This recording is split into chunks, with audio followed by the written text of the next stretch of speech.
The Budapest Gambit is black's unusual weapon against the queen's pawn opening, pawn to d4.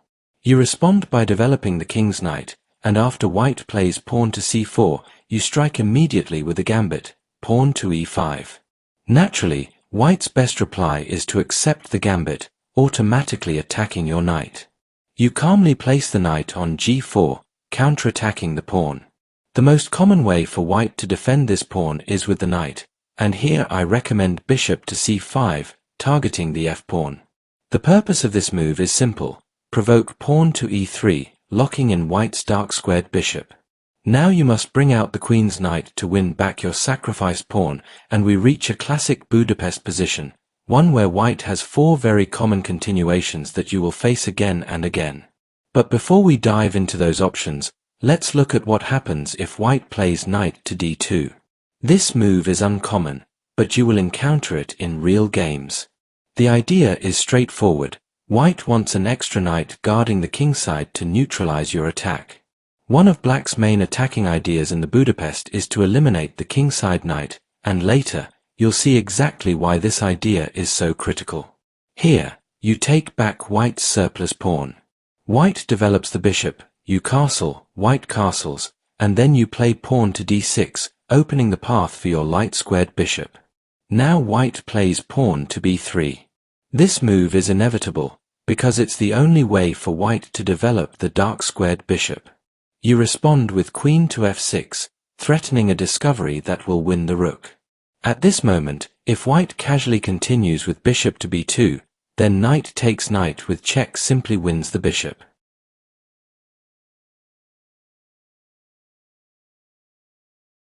That's why, in practice, most white players move the rook to b1 instead. But this falls straight into bishop to f5, forcing white to react with pawn to e4. You calmly retreat the bishop to g6, maintaining pressure. White now fianchettos the bishop, putting pressure on your queen. Here is an important lesson. Whenever your king or queen, or any of your pieces comes under pressure, you should always consider stepping out of it. That's why black plays queen to e7. In this position, white often plays a very common move that you will see again and again, pawn to a3. The idea is to push b4 on the next move. You must respond with pawn to a5. Remember, every time white plays a3, answer with a5, you'll be fine. Now white commits a positional mistake that you should avoid in your own games unless you have a very clear reason. White plays queen to c2. This is an error, because it places the queen on the same diagonal as the rook, both now under fire from your bishop. At this moment, the follow-up strategy is crystal clear. Open the diagonal. So you play pawn to f5. White cannot capture this pawn, because bishop takes pawn would immediately land white in trouble.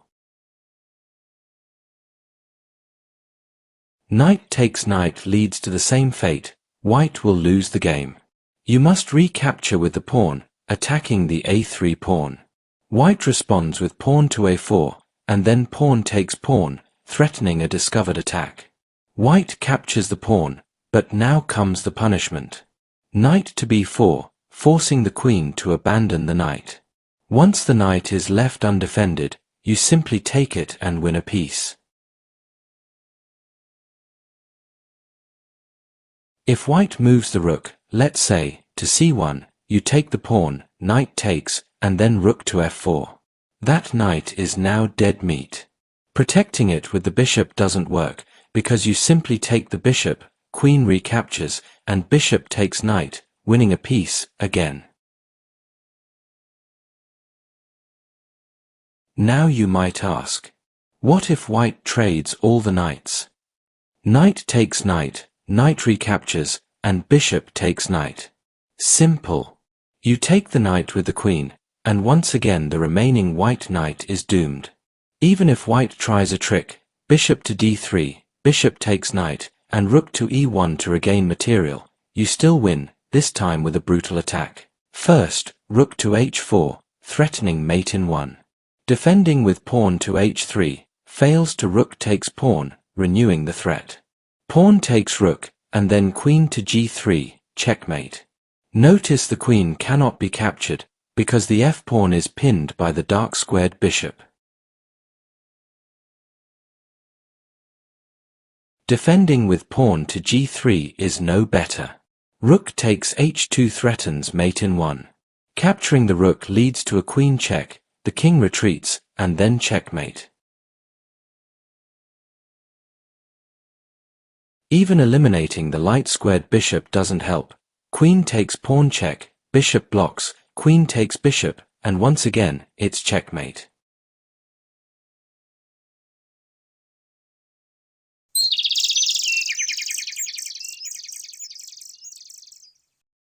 Queen to d5 is a classic favorite among inexperienced players. By playing this move, white isn't just defending his extra pawn, he's also poking your dark-squared bishop in the eye. You solve this little inconvenience by calmly bringing your queen to e7. White will not be able to keep that surplus pawn for long. Now you sit back, relax, and wait for white to play his next move, bishop to e2. This is the most popular choice. Now white is ready to castle.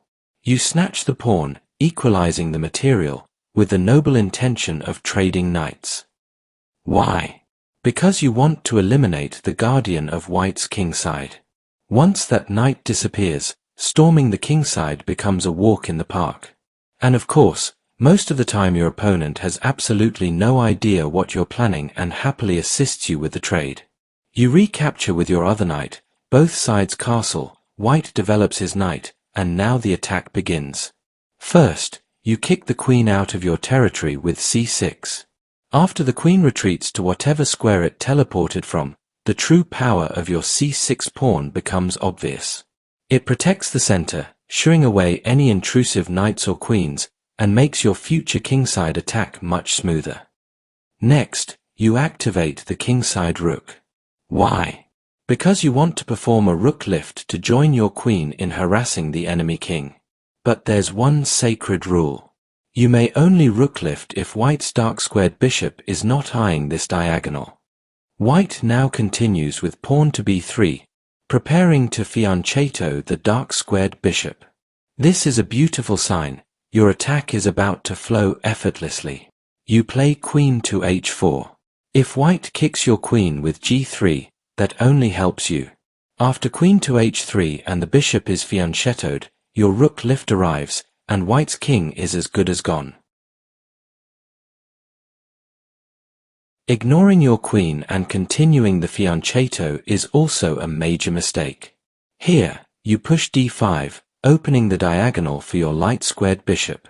This bishop is the soul of your attack, because you intend to sacrifice it the moment white plays h3. But why d5, you ask? Why not the safer d6? Why create chaos in the center when our only dream is a kingside attack? My friend, that is an excellent question. Why not d6? Because psychology. Playing d6 invites white to randomly hop the knight to a4, opening up the dark-squared bishop while trapping yours, killing your momentum. And we do not like losing momentum. Now consider d5. Here, knight to a4 no longer works because your bishop calmly slides to d6, now glaring directly at the kingside. And speaking of psychology, by playing d5, you're creating a conflict to keep white distracted and busy in the center. After white captures the pawn, you jump in with knight to g4, threatening mate in 1. This knight must be eliminated with the bishop. If white refuses to do that and instead plays pawn to h3, trying to kick the knight away, white is already lost. Knight takes pawn, pawn takes knight, and bishop takes pawn, a royal fork.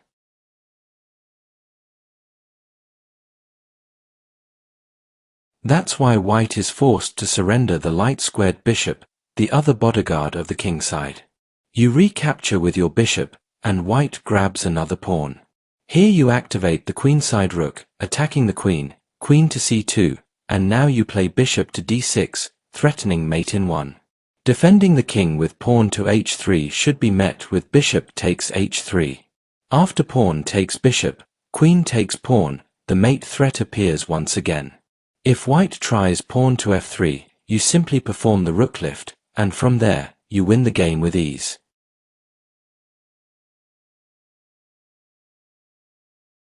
Now let's say white ignores the bishop entirely and pushes pawn to g3.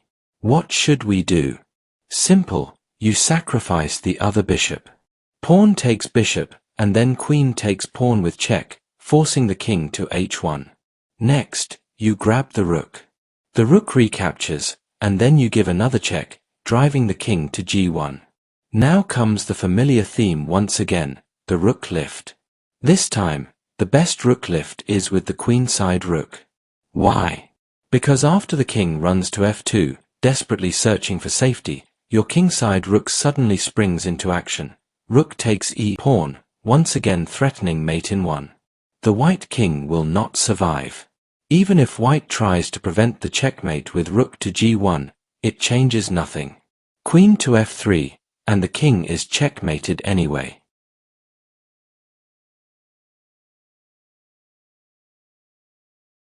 Now, what if instead of h3, white plays g3? Easy. You respond with queen to h5. After pawn takes pawn, you play bishop to f3, threatening mate in 2. White tries pawn to h4, but queen to g4. Renews the same deadly threat. The king steps to h2, but queen takes pawn with check, forces the king back. And then it's checkmate.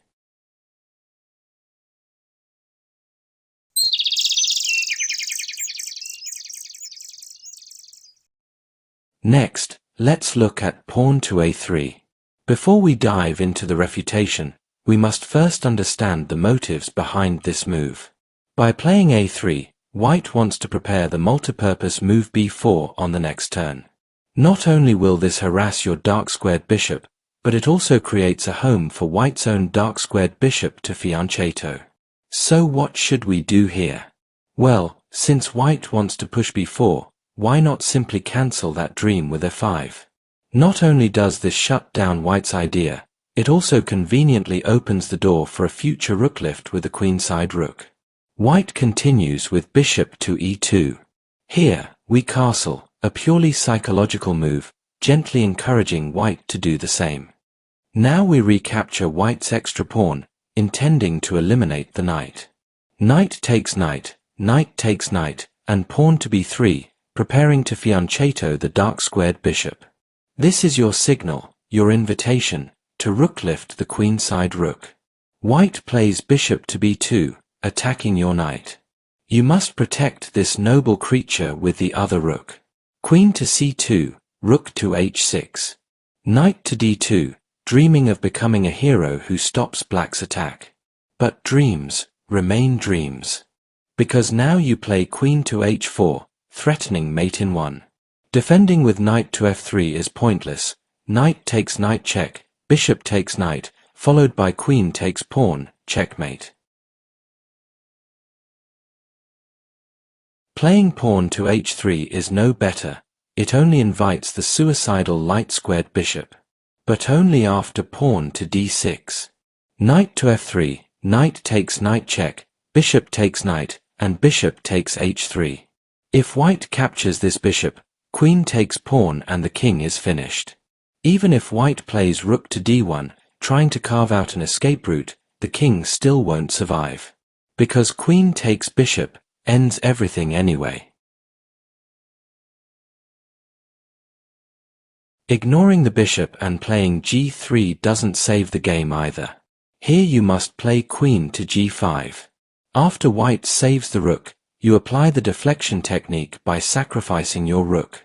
Ideally, white recaptures with the pawn, allowing you to capture the g-pawn with check. The bishop blocks, you take the bishop, the queen recaptures, and then bishop takes pawn with check. White has no choice but to give up the rook. You then capture the rook with check, the queen blocks, and once again the deflection tactic appears. Rook check, king takes rook, queen takes queen, and the game is over. Capturing the rook with a rook leads to the same outcome. After bishop takes rook, white is forced to recapture your bishop with the pawn. You then devour the g-pawn with check, just as before. The bishop blocks, you take the bishop, the queen recaptures, and then queen takes pawn with check. If the queen blocks this check, you once again apply the deflection technique with rook check. We've already seen what happens if the rook is captured, so let's see what happens if the king runs to g2 instead. Here, the king is simply checkmated after queen to h3.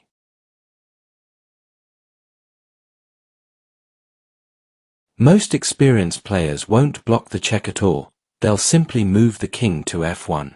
Here, since you cannot check the king directly, because the bishop controls the f6 square, you attack the queen instead.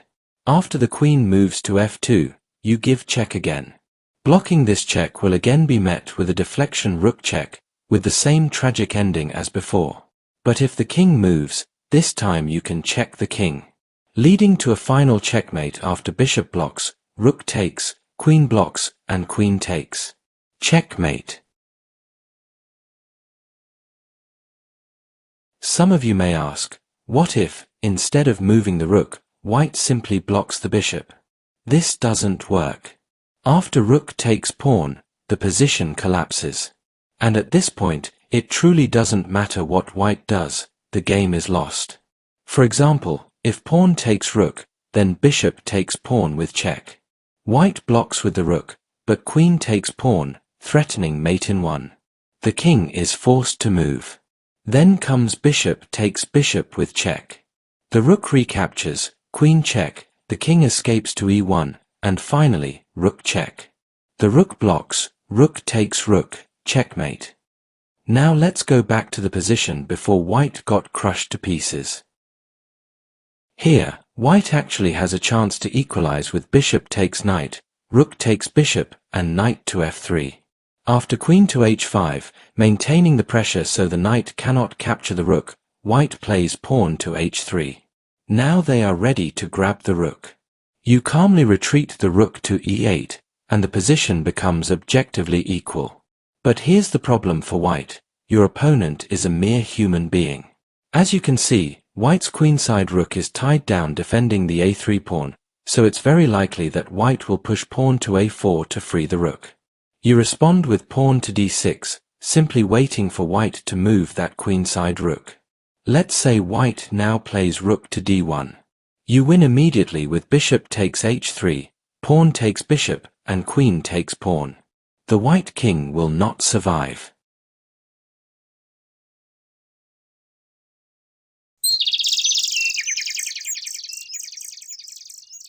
Now we examine the move knight to c3. Here, you must castle, applying silent psychological pressure on white to do the same. So white develops the bishop to e2, and now you take the pawn with a noble intention to eliminate white's kingside knight. White kindly helps you by trading knights, thank you very much, you recapture, and then white finally castles. Now what? Should we play a5 to initiate the rook lift? Yes, it's morally acceptable. But you must remember this golden rule, you may rook lift only after white commits both the castle and the fianchetto. If they don't, then you don't either.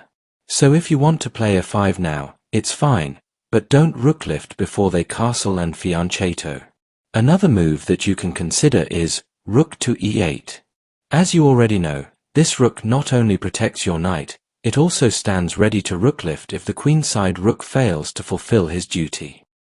White plays b3, and now we know for certain, white will fianchetto the dark-squared bishop. So you push a5. The bishop fianchettos, and you lift the rook to a6. Queen to c2, rook to h6, and you are ready to exterminate white's king. Rook to d1, queen to h4, threatening mate in 1. Pawn to h3, and of course, this is the universal signal to sacrifice your mentally unstable bishop. So you open the cage, d6. Knight to d5, bishop takes pawn. You've already seen what happens if they take the bishop. After queen recaptures, pawn to f4, bishop takes pawn check, rook blocks, and checkmate.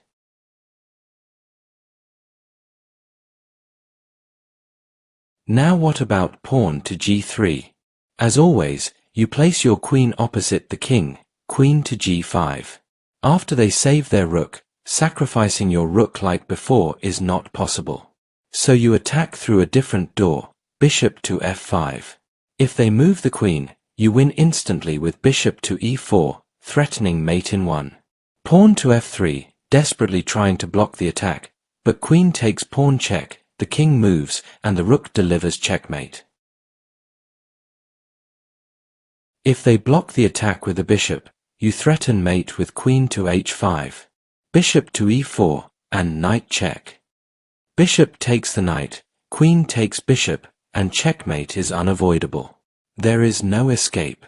Only different paths leading to the same grave.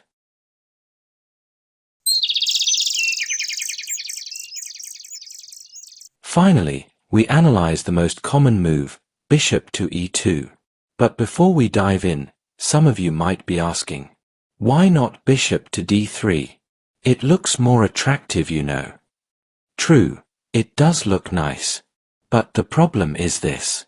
After knight takes pawn, knight takes knight, and knight recaptures.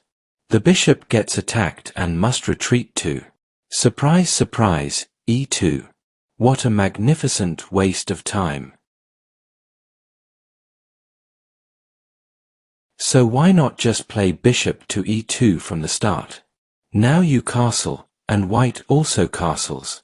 After that, you take the surplus pawn, hoping white will trade knights. But they don't. They play knight to c3.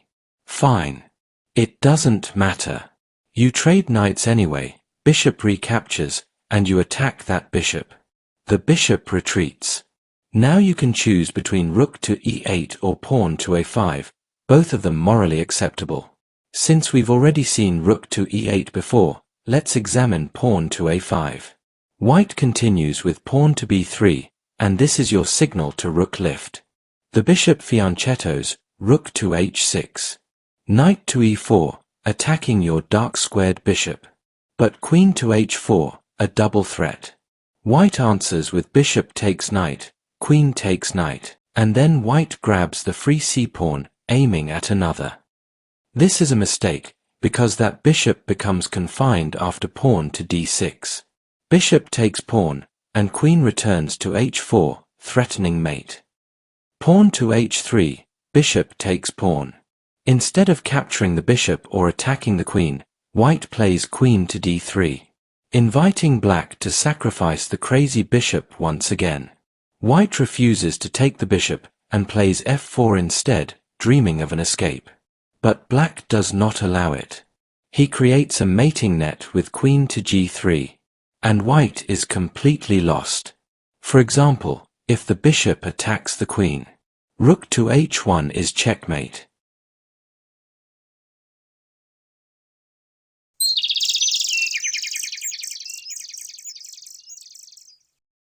Now, let's examine what happens after pawn d4, knight f6, pawn c4, pawn e5, pawn takes, and knight to g4. Instead of defending the pawn with the knight, white chooses the second most popular move, bishop to f4. Modern players prefer this line to avoid the famous rook lift attack. So what should we do? I don't know, just kidding. The move I recommend is knight to c6, attacking the surplus pawn and forcing white to defend it with their knight. Now what? Now you give a check. White has two ways to block this check. We begin with knight to c3. When you see this, simply take the knight. Pawn recaptures, and white now has unhealthy pawns. Next, place your queen on e7, because you want to win back the pawn you sacrificed earlier. Of course, white won't make it easy. I am 90% sure they'll play queen to d5, the strongest move in this position. Your turn. What should you do? The move you must remember is pawn to f6. White takes the pawn, and you take back with the king's knight, attacking the queen. Now the queen has 5 possible squares. Queen to g5. Against this, just castle, waiting for white to play pawn e3, and then you strike with queen to a3. As you can see, since white's queen moved to the kingside, it can no longer assist in defending the queenside. So white will likely defend the c-pawn with their bishop, hoping that if you take that bishop, they can recapture with the queen, keeping the c-pawn protected. The problem for white? You simply harass the queen, to separating it from the bishop. If you're lucky, they'll just move the queen somewhere random and let you win instantly after knight takes bishop, knight recaptures, and queen takes pawn, winning the game. Stronger players will understand your plan and will keep their queen connected to the bishop. For example, queen to g3, still defending the bishop. Now what should you do? You harass the queen again, this time with the knight. Now the queen is forced to abandon the bishop. You eliminate the bishop, knight recaptures, and then queen takes c-pawn, winning material and the game.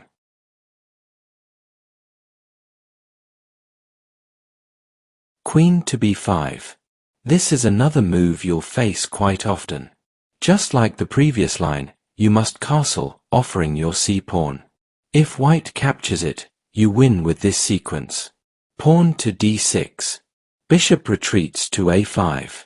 Bishop to d7, connecting the rook and targeting the queen. Notice, white's queen cannot leave the dark-squared bishop because your knight is attacking it. White will probably continue with pawn to e3, preparing to bring the king to safety. You attack the bishop retreats. You attack again, the bishop retreats again. Then you jump your knight to b4, a discovered attack. Queen takes the pawn, and now you fork. King moves to d1. Let's pause and evaluate. The rook on a1 looks delicious, but if you take it, white will respond with bishop takes d6, and eventually they'll recover their rook. So instead, you take the bishop. White tries queen to b3, aiming to recover material. But after pawn to d5, pawn takes, threatening a discovered attack, you calmly play king to h8. You are up a piece, and white's king is exposed.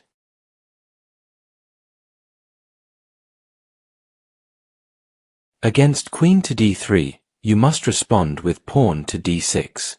After pawn to e3, you play knight to e5, because your goal is clear, eliminate the kingside knight.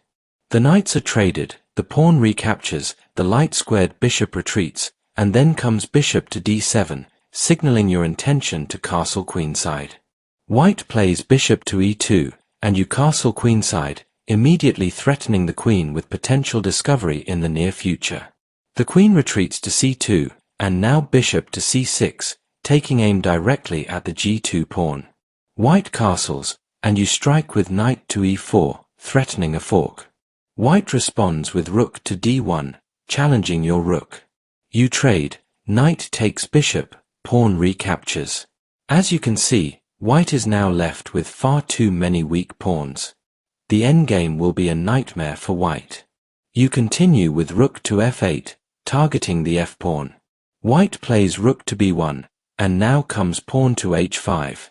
The idea is simple. Exchange this pawn and open the h-file for a direct attack on the king. White tries rook to b2, preparing to double rooks. Ignore it completely. Push pawn to h4. Your bishop alone is more than enough to defend your king. Capturing this pawn is disastrous for white, because queen takes pawn would be deadly. Pushing pawn to g4 is also bad, because of pawn to h3, threatening to capture the g-pawn and open the h-file. If white captures on h3, it only helps black. After rook takes, black is now threatening mate in 1. Blocking the bishop's diagonal doesn't help either, because of queen to h4, threatening mate in 2. The king will not survive. Ignoring the pawn and pushing g3 is an even bigger mistake.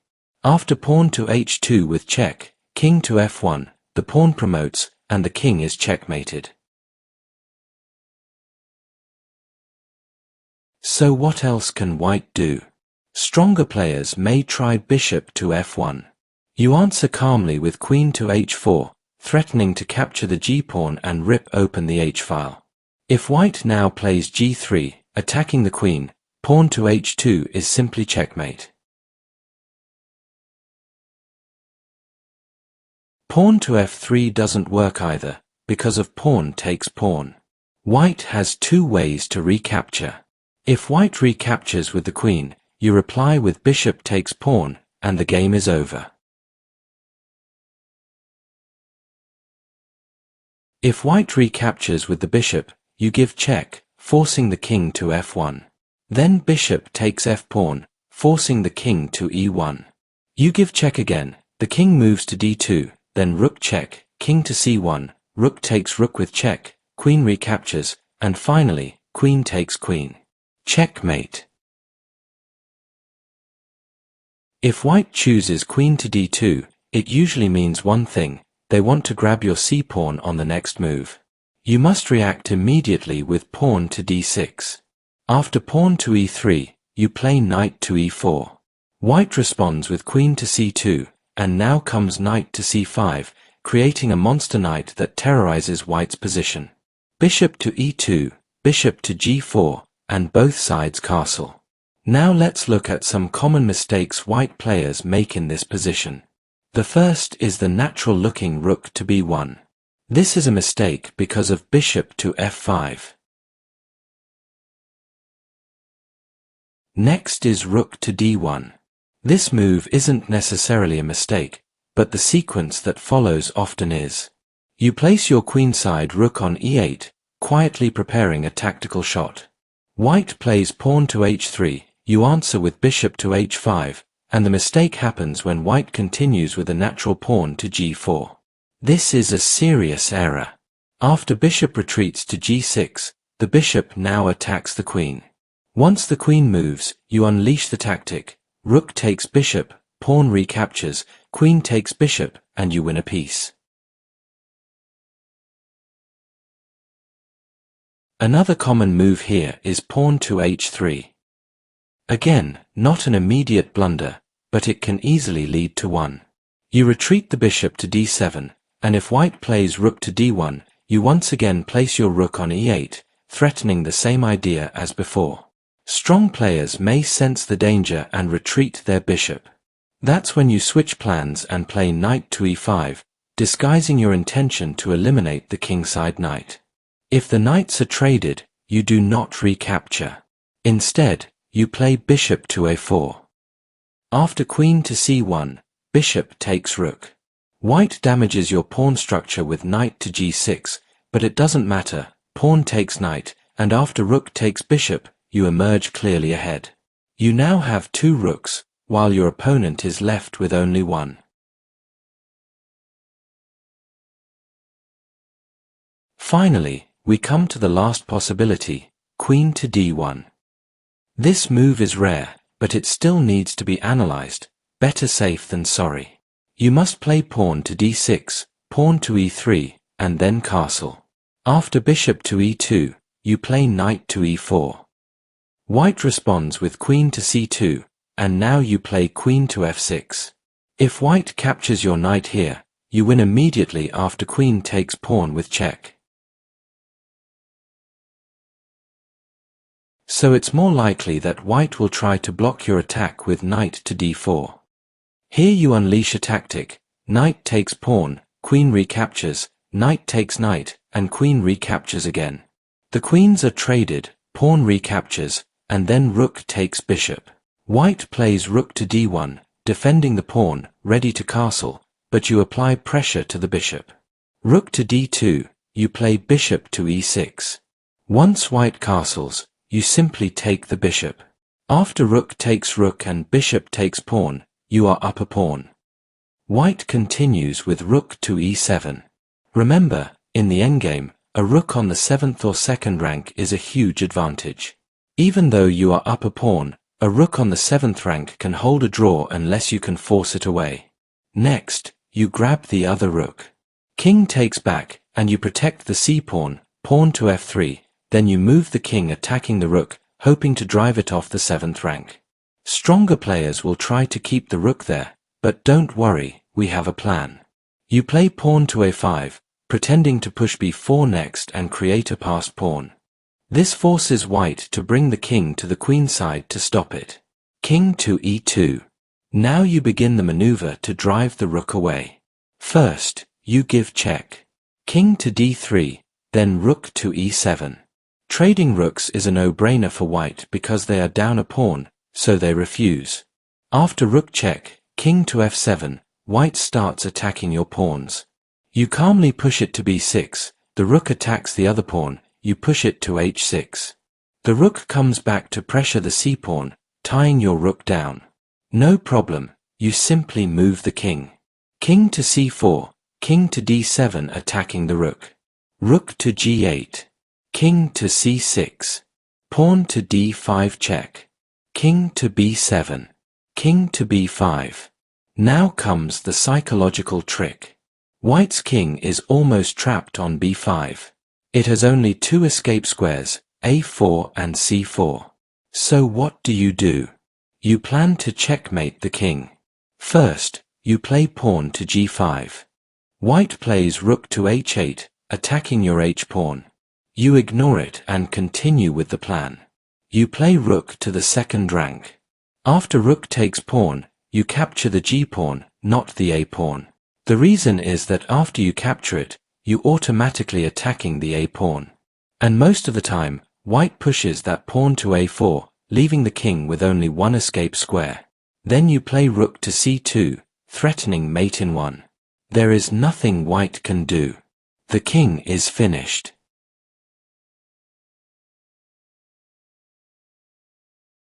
Now let's examine the variation where white blocks the check with knight to d2.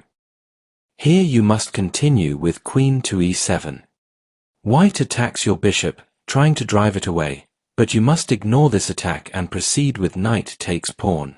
If white gets greedy and captures the bishop, you checkmate them.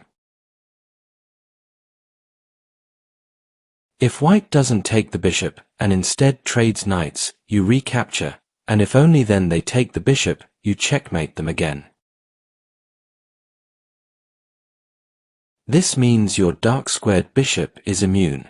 An experienced opponent will ignore that bishop and continue with bishop takes knight.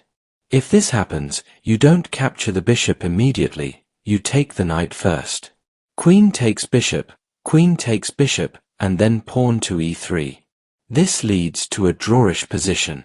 However, if you insist on playing for a win, you can apply a practical trick, pawn to b6, preparing to fianchetto. If you get lucky, white will reply with queen to d5, a serious mistake. You then continue with queen takes pawn, threatening the rook. White grabs your rook, and you take their rook with check. King to d2, you check again. King to d1, you castle, and then queen takes pawn. Now you push. d5. Pawn takes pawn, rook to d8, pawn to e4, queen check, king to d2, queen takes pawn, and now the white king is in serious trouble. White tries queen takes pawn, but then queen takes pawn check. King to c3, queen check.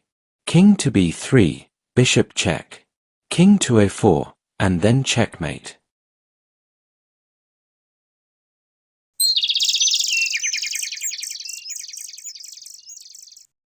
Now you may ask, what happens after pawn to d4, knight to f6, pawn to c4, pawn to e5, pawn takes, knight to g4, and white continues with pawn to f4? This move is very common when playing against opponents below 1800. Here, your best response is bishop to c5, threatening a fork. The most popular reply is knight to h3, but before that, let's look at pawn to e3. Your best continuation is pawn to d6. Notice that attacking the knight doesn't work for white because of the following sequence. Queen check, king to e2, queen check again, king to d3, bishop check, king to c3, knight takes pawn, queen to e2, and then you sacrifice the knight with check. Pawn takes, queen check, king to b3, and checkmate.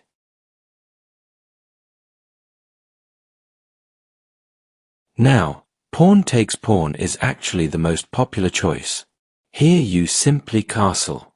White captures another pawn, and you take it back, attacking the e3 pawn. White defends it with queen to b3, but bishop takes that pawn anyway. Bishop recaptures, then rook to e8, and there is nothing white can do to avoid losing this bishop. So white plays bishop to e2, and you grab that bishop with the knight. White plays g3, you respond with knight to a6. Knight to c3, you attack the white's queen. Queen to b5, you attack it again. Queen to b4, and royal fork. If queen to f3 is chosen instead, you once again take the e3 pawn. Bishop recaptures, rook to e8, and this bishop is dead meat. The continuation goes, bishop to e2, knight takes bishop, threatening a fork, knight to a3, and bishop to g4. If white moves the queen to f2, the king gets checkmated in 2, queen check, pawn blocks, and queen takes pawn, checkmate. Queen to g3 is the most accurate defense, but you still win after queen check, king to f2, queen to b6, applying a shadowing tactic with a royal discovered attack threat. The king goes back to e1, and then queen takes b2, winning the game. Next, we will look at the knight to h3 variation. To understand this line properly, we'll examine a model game between Yaroslav Sajtar and Noten Borowski. The game begins with pawn to d4, knight to f6, pawn to c4, and black strikes with the Budapest Gambit, pawn to e5. White accepts the gambit, black responds with knight to g4, and white defends the extra pawn with the f-pawn. Bishop to c5, and white plays knight to h3. Borowski answers this with pawn to d6. White captures the pawn, and then he castles, allowing white to grab yet another pawn. Queen takes back, and white follows up with pawn to e4. Now Borowski activates the rook, attacking the queen. Queen to b3, and he plays queen to e7, targeting the e-pawn. White defends that pawn, and Borowski develops his queenside knight. White now develops the dark-squared bishop, preparing to castle, but Borowski does not allow it. He attacks the e-pawn again. When the pawn advances, he attacks the queen. The queen retreats, blocking castling, and once more he attacks the queen, forcing white to block with the bishop. Borowski eliminates that bishop, but white does not recapture immediately. Instead, he plays pawn takes knight, attacking the queen. Borowski replies with queen takes pawn, and only then does white play knight takes knight, winning a piece. However, it is now black's move, and he gives a queen check. This check cannot be blocked, because doing so would lose the knight. So white moves the king to f1. Borowski continues with rook to d3, threatening mate in 2. For example, rook to c1, then rook check, pawn takes rook, and bishop takes knight, checkmate. Realizing this danger, white plays the best defensive move, knight to c1, offering the queen so that the king will not be checkmated. Borowski ignores the queen and continues with rook takes knight, now threatening mate in 1. White makes a last-ditch effort by offering a queen trade, but Borowski crushes him with rook to f3 check, and white resigns. He realizes that after pawn takes rook, the king is checkmated in 2, queen check, king to e2, and queen takes pawn, checkmate.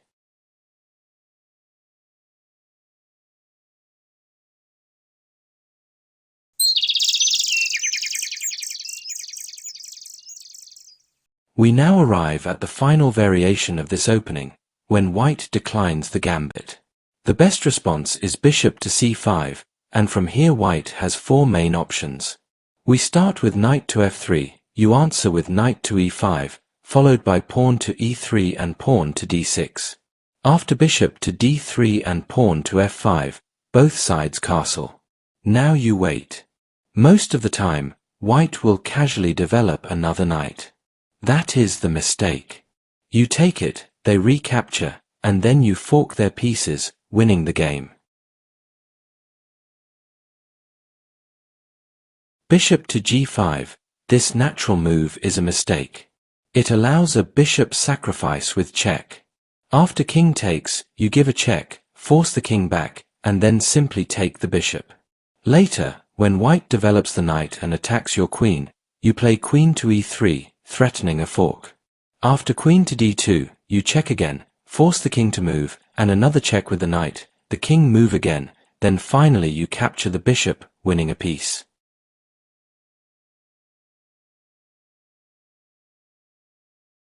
Against pawn to e3, you castle, knight to f3, and you continue with pawn to d6, bishop to e2, and knight to e4. After white castles, you play pawn to f5. When white pressures your knight with knight bd2, ignore it and continue developing your other knight. After pawn to a3, push f5. When white plays pawn to b3, the attack begins. You first fork the queen and bishop, forcing the queen to e1, then you push e4, provoking knight to d4, and follow with knight to e5. When the dark-squared bishop attacks your knight, you take their knight, pawn recaptures, then take the bishop with check. After the queen recaptures, knight to d3 creates a monster knight. White moves the bishop to c3, you play queen to g5, and if white tries pawn to f3, you attack the queen while threatening g2. The queen is stuck defending the king and must stay on the second rank, that allows a royal fork, winning the game. Knight to c3 is the most popular choice. Play pawn to d6. After pawn to e4, you castle. Then bishop to d3, knight to g4, forcing knight to h3, and you add another attacker with queen to h4. White castles, and you calmly play pawn to h6. The game continues with rook to b1, knight to a6, pawn to a3, and you strike with pawn to f5. After pawn takes pawn, bishop takes pawn, bishop takes bishop, rook takes bishop, white jumps in with knight to e4, hitting your bishop. You answer this with bishop d4, and as soon as white pushes pawn to b4, you sacrifice the knight. White retaliate with knight takes pawn, but you give a check with the knight. If white ignores it and just move the king, pawn takes knight, and you win material. If white grabs the knight, the king is checkmated in 4 moves. Queen check, king to h1, queen takes knight check, king to g1, queen check, king back to h1, and finally rook checkmate.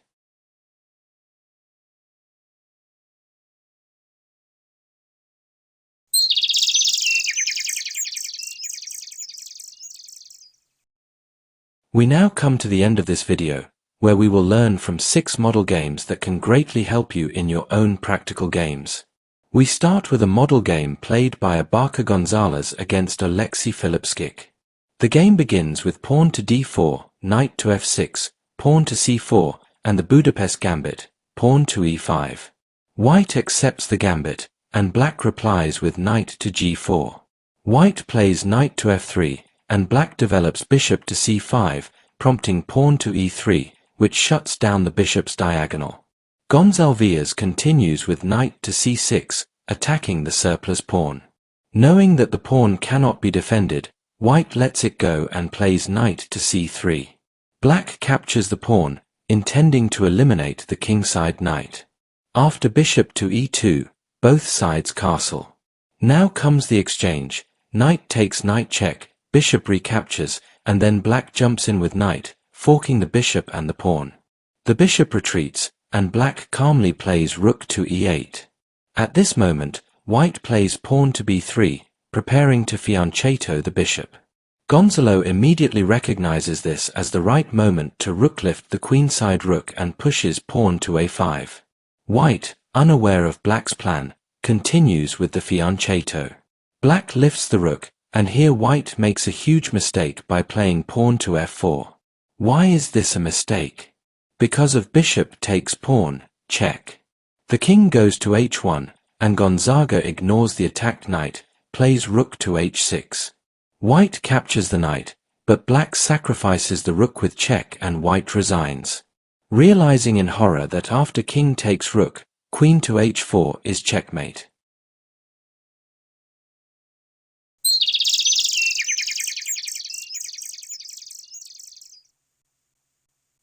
In this model game, after the sequence pawn to d4, knight to f6, pawn to c4, pawn to e5, pawn takes pawn, and knight to g4, white plays pawn to e4, attacking the knight.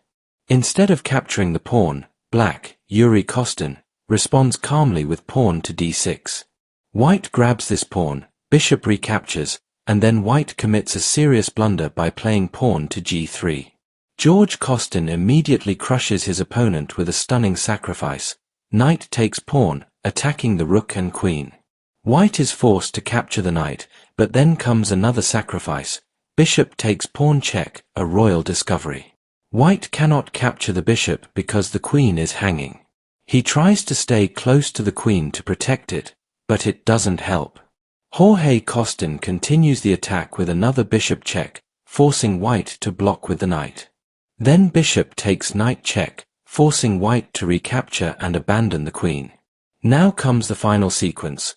Queen takes queen check, king takes bishop, queen takes bishop, bishop to g2, and after queen takes pawn, white resigns.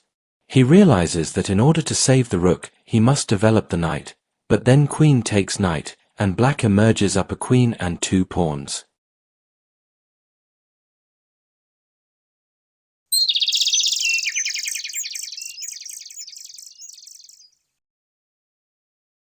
We see another model game in this variation, since this line was not covered in the main course. In this position, white plays pawn to h3, attacking the knight. Black responds with the best move, queen to h4, immediately threatening mate. White defends with queen to f3, and black sacrifices the knight. The queen cannot capture the knight because of bishop to g3, a royal pin.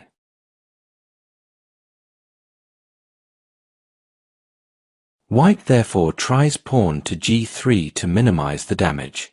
Black plays bishop takes pawn, white moves the king, knight takes rook, and queen takes knight. At this point, black is up a pawn and has the advantage of 2 rooks. He castles. White continues with knight to c3, black responds with knight to c6, and then knight to f3, trying to chase the queen away. Black does not flinch and instead pins the knight.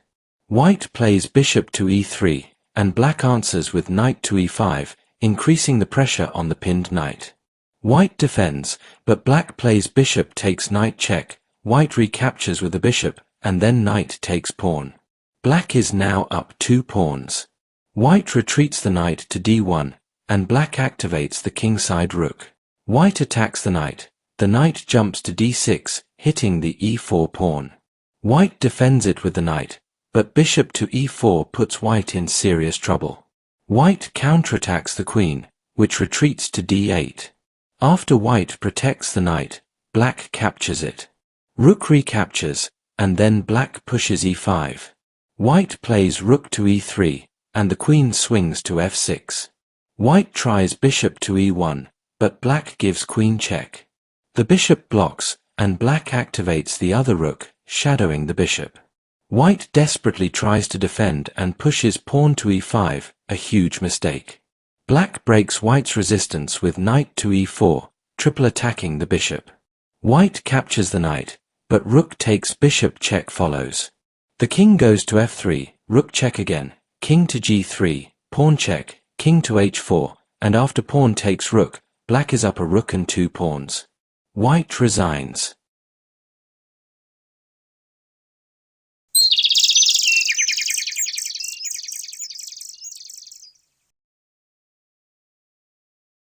Pawn to d4, knight to f6, pawn to c4, and pawn to e5. White takes the pawn, and knight to g4. White defends the surplus pawn with the knight. Vaisali develops the bishop to c5, immediately threatening the f-pawn and forcing white to react with pawn to e3. Now knight to c6, preparing to win back the sacrificed pawn. White realizes that defending the pawn is a waste of time and instead develops the queenside knight to c3. Vaisali castles, and white slows down kingside development with pawn to b3, intending to fianchetto the dark-squared bishop. Vaisali takes back the surplus pawn. Knight recaptures. Knight recaptures again. White completes the fianchetto, and Vaisali activates the kingside rook. White plays bishop to e2, preparing to castle, and now Vaisali begins building the attack with pawn to a5. White castles, and the rook lift follows.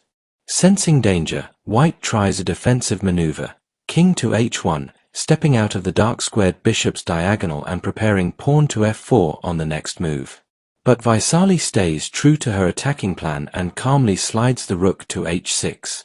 At this moment, White pushes pawn to f4, a grave mistake. Vaisali seizes the opportunity and unleashes a devastating attack with a rook sacrifice, check. The king takes the rook. The queen gives check. The king retreats. Then comes bishop takes pawn with check. White blocks with the rook, but queen takes rook with check, and White resigns, fully aware that after king to h2, queen to h4 delivers inevitable checkmate.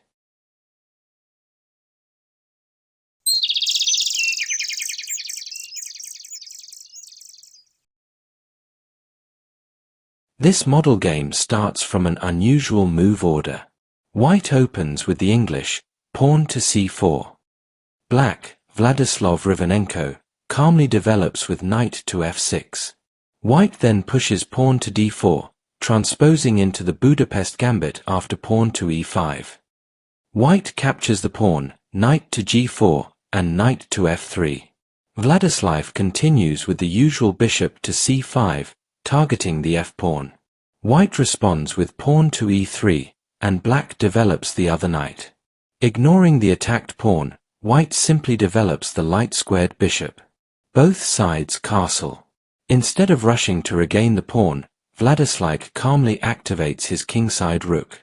White plays pawn to b3, preparing a fianchetto. In the main course, we repeatedly see black play pawn to a5 in similar positions and completely destroy White. But this position is different. Although White has already castled and is one move away from fianchettoing, black has not yet recovered the extra pawn. If black plays f5 here, after bishop to b2, and knight takes pawn, White is not forced to trade knights. He can simply play knight to d2, leaving black's knight on c6, blocking the rook lift.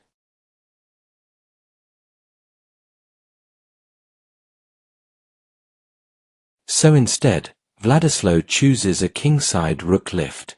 First, he regains the pawn with the queenside knight.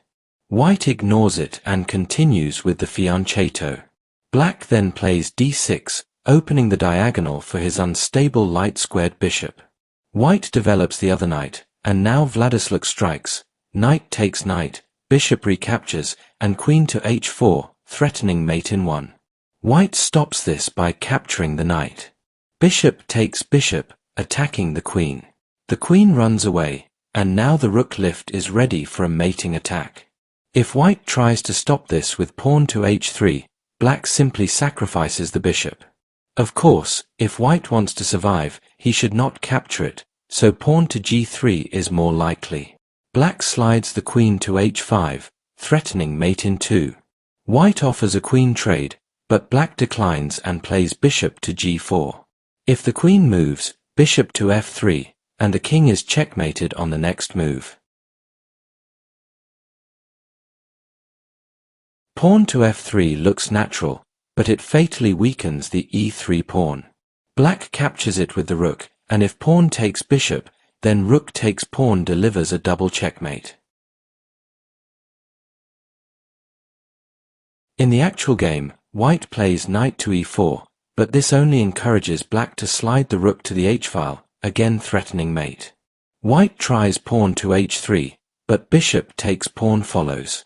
Knowing the bishop is poisonous, White pushes pawn to g3, hoping black misses the queen attack. Unfortunately for White, black sees everything and plays queen to g4, threatening mate in 2. White cannot defend with pawn to f3, because once again it weakens e3 and allows bishop takes pawn check.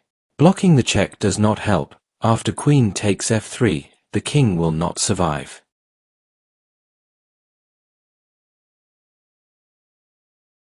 So what does White do?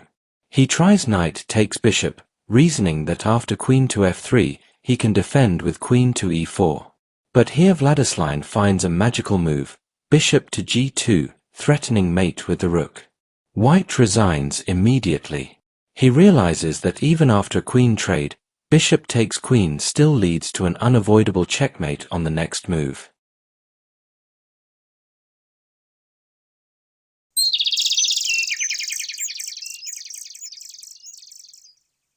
Most games are won because you spot a tactic and are able to execute it. But strong players do more than recognize tactical patterns, they plan them. In this final model game, we see exactly that. After the usual Budapest Gambit sequence, White plays bishop to f4, the second most popular move. Both sides develop their knights.